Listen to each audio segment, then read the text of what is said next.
తాకట్లో ఉన్న మీ బంగారాన్ని విడిపించి ఆ రోజు ఆన్లైన్ రేటుకి కొంటాం. Sharma gold company.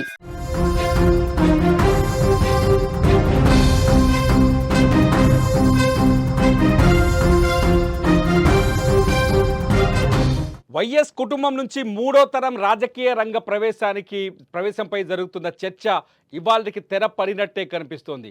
వైఎస్ మనవడు వైఎస్ రాజశేఖర్ రెడ్డి మనవడు వైఎస్ షర్మిల కొడుకు రాజారెడ్డి మళ్ళీ పొలిటికల్ రంగంలోకి రాజకీయ రంగంలోకి అడుగు పెట్టబోతున్నారనే చర్చకు తెరలేసింది. ఎందుకంటే ఇవాళ రాజారెడ్డి తన తల్లి షర్మిలతో కలిసి కర్నూలుకు వచ్చారు. కర్నూలులో పర్యటించారు. కర్నూలు ఉల్లి మార్కెట్లో ఆయన రైతులతో మాట్లాడారు. అయితే హైదరాబాద్ నుంచి బయలుదేరేటప్పుడు రాజారెడ్డి తన అమ్మమ్మ విజయమ్మ దగ్గర ఆశీర్వాదం తీసుకొని బయలుదేరాడు. ఇదంతా చూస్తుంటే రాజారెడ్డి రాజకీయాల్లోకి రాబోతున్నాడని, పొలిటికల్ ట్రైనింగ్ తీసుకుంటున్నాడని చాలా స్పష్టంగా అర్థమవుతుంది.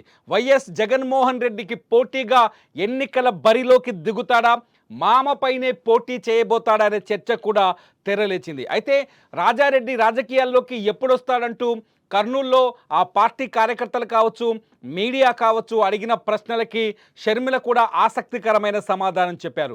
చాలా స్పష్టంగా అవసరమైన సమయంలో రాజారెడ్డి పొలిటికల్ ఎంట్రీ ఇవ్వబోతున్నాడు అంటూ ఆమె ఒక స్పష్టమైన సమాధానం చెప్పారు.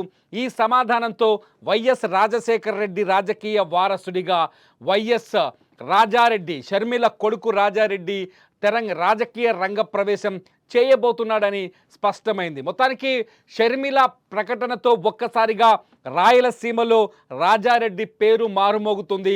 సోషల్ మీడియాలో కూడా రాజారెడ్డి పేరు మారుమోగుతుంది.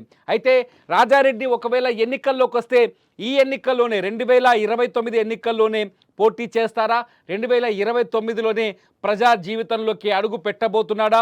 మొన్నే పెళ్లి చేసుకున్నాడు రాజారెడ్డి.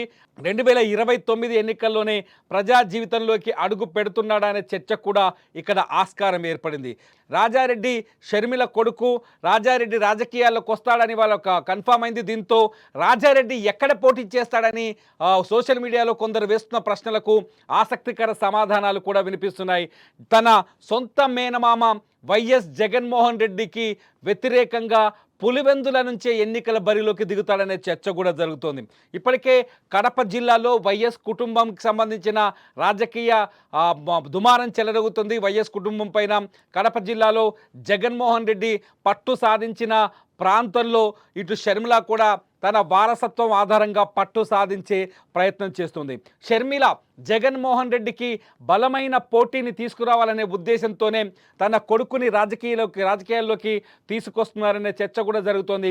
వైఎస్ రాజశేఖర్ రెడ్డి వారసుడిగా వైఎస్ రాజశేఖర్ రెడ్డి కాంగ్రెస్ పార్టీ నుంచి ముఖ్యమంత్రిగా ఉన్నప్పుడే ఆయన ప్రమాదంలో దుర్మరణం చెందారు. అయితే రాజశేఖర్ రెడ్డి రాజకీయ వారసుడిగా రాజారెడ్డి రాబోతున్నాడని, రాజశేఖర్ రెడ్డి మనవడు రాజారెడ్డి రాబోతున్నాడనే సంకేతాలు ఇచ్చేందుకే ఇవాళ షర్మిల వైఎస్ రాజారెడ్డి ఉన్నాడు, ఆయన్ని కర్నూలు తీసుకొచ్చినట్టుగా తెలుస్తుంది. నిన్న వైఎస్ 16వ వర్ధంతి సందర్భంగా కూడా సెప్టెంబర్ 2వ తేదీన వైఎస్ 16వ వర్ధంతి, ఆ వర్ధంతి రోజున కూడా తన తల్లి షర్మిల పక్కనే రాజారెడ్డి కనిపించాడు. అంటే రాజకీయ నాయకుడిగా రాజారెడ్డికి ఒక ట్రైనింగ్ అనేది స్టార్ట్ అయిందని, లేకపోతే ఆయనకు అవగాహన మొదలైందనే చర్చ కూడా జరుగుతుంది. వైఎస్ కుటుంబానికి చాలా అనుకూలంగా ఉండే వ్యక్తులు, వైఎస్ కుటుంబాన్ని అభిమానించే వ్యక్తులకు రాజారెడ్డిని పరిచయం చేసే ప్రక్రియ కూడా మొదలైందని తెలుస్తుంది. రాజారెడ్డి ఎడ్యుకేషన్ అంతా ఇతర దేశాల్లోనే కొనసాగింది. అయితే రాజారెడ్డి పెళ్లి కూడా అయిపోయింది ఇప్పటికే. ఎప్పుడైతే పెళ్లి అయిన తర్వాత స్థిరపడ్డ తర్వాతే రాజారెడ్డిని రాజకీయాలకు తీసుకొచ్చేందుకు షర్మిల ప్లాన్ చేసిందంటూ కూడా సోషల్ మీడియాలో చర్చ జరుగుతుంది. మీడియా అడిగే ప్రశ్నలకు షర్మిల చెప్పిన సమాధానం వింటే ఖచ్చితంగా ఇది ఆసక్తికరంగా కనిపిస్తోంది. రాజారెడ్డి రాజకీయాల్లోకి వస్తున్నాడంటూ షర్మిలనే చాలా స్పష్టంగా ఆమె కర్నూలు వేదిక పైన ప్రకటించారు.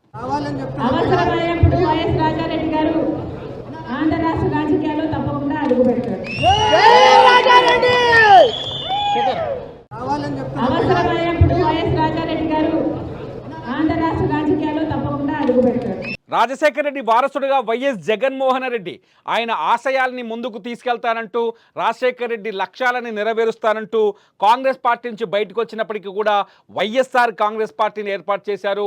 దాదాపు 5 ఏళ్ల పాటు ప్రతిపక్షంలో పోరాటం చేసి రాష్ట్రం విడిపోయిన సందర్భంలోనూ పోరాటం చేసి ఆంధ్రప్రదేశ్లో ఆయన అధికారంలోకి కూడా వచ్చారు. 2019లో అధికారంలోకి వచ్చి ఒక దఫా ప్రభుత్వాన్ని కూడా నడిపించారు. మళ్ళీ ఇప్పుడు ప్రతిపక్షంలో ఉన్నారు వైఎస్ జగన్మోహన్ రెడ్డి.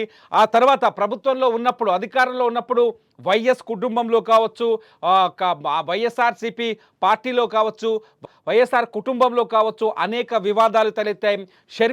స్వయంగా షర్మిల తన సొంత అన్నను వ్యతిరేకించింది. నిజానికి ఏ జగన్మోహన్ రెడ్డిని ముఖ్యమంత్రి చేయాలనుకొని షర్మిల రాజకీయాల్లోకి వచ్చిందో, జగన్మోహన్ రెడ్డి జైల్లో ఉన్నప్పుడు పాదయాత్ర చేసిందో, జగన్మోహన్ రెడ్డి విడిచిన బాణాన్నంటూ ప్రజల ముందుకు వెళ్ళి తన గళాన్ని వినిపించిందో, వైఎస్ జగన్మోహన్ రెడ్డి కోసం తీవ్రంగా శ్రమించిందో, అటువంటి షర్మిల అధికారంలోకి వచ్చిన తర్వాత, వైసీపీ అధికారంలోకి వచ్చిన తర్వాత అదే అన్నను పూర్తిగా వ్యతిరేకించింది.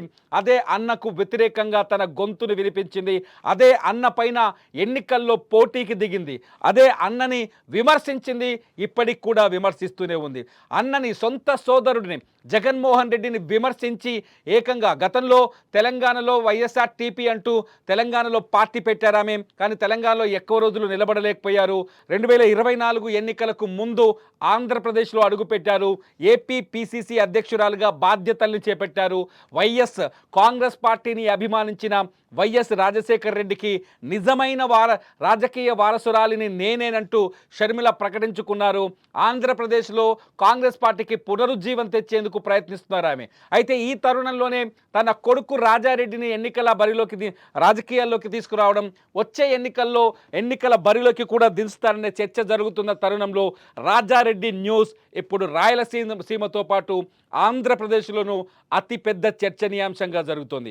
రాజారెడ్డిని పొలిటికల్ తెరపైకి తీసుకురావడం వెనుక షర్మిలకున్న అసలు ఉద్దేశం ఏంటి?